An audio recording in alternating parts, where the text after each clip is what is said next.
안녕하세요. 가사 호적 전문 법무사 김민경입니다. 오늘은 이혼 후 자녀의 성가본이 모의 성가본으로 변경된 경우 자녀는 변경된 성에 따라 어떤 지위를 갖게 되는지 보겠습니다. 자녀의 성가본을 바꾸는 이유로는 이혼 후 재혼 가정에서 새아버지의 성가본으로 변경하는 사례가 가장 많습니다. 그런데 이혼 후 어머니의 성가본으로 변경하는 경우도 있습니다. 이혼 후 어머니가 재혼하지 않은 경우 자녀들의 성을 전 남편의 성에서 현재 양육하고 있는 어머니의 성으로 변경하는 경우입니다. 또는 혼인의 자를 낳아 처음에는 생부의 성가본을 따랐지만 생부와 인연을 이어가지 못할 경우 엄마의 성가본으로 변경하는 경우입니다. 어떻든 전통적인 아버지의 성이 아니라 어머니의 성가본을 따를 경우 자녀들은 단지 호적상 성가본만 변경되는 것일까요? 아니면 바뀐 성가본의 종중에서 종원으로서의 지위까지 인정되는 걸까요?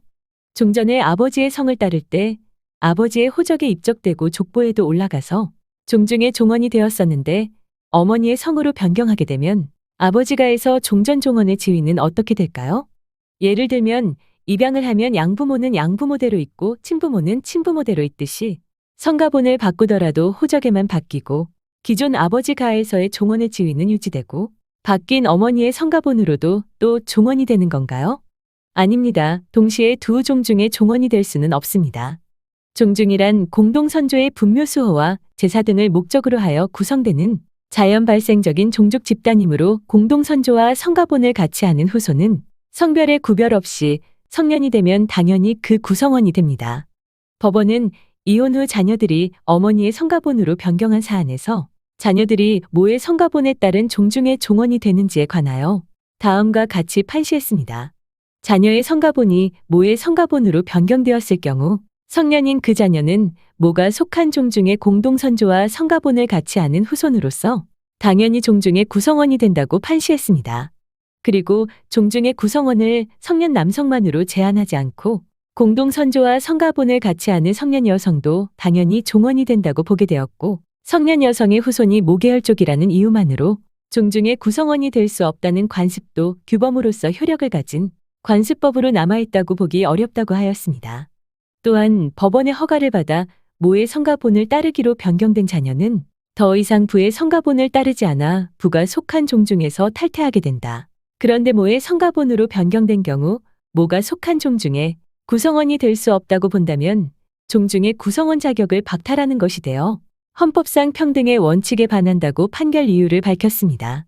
법원은 위 판결에서 양성평등이라는 헌법 이념과 시대 변화에 부합하지 않는 호주제도를 폐지하면서 호주제도를 전제로 한 입적 복적 일가 창립 분가 등에 관한 규정을 삭제하고 자녀의 성가본은 부성주의를 원칙으로 하면서도 자녀의 복리를 위하여 자녀의 성가본을 변경할 수 있도록 민법 규정을 신설하였다.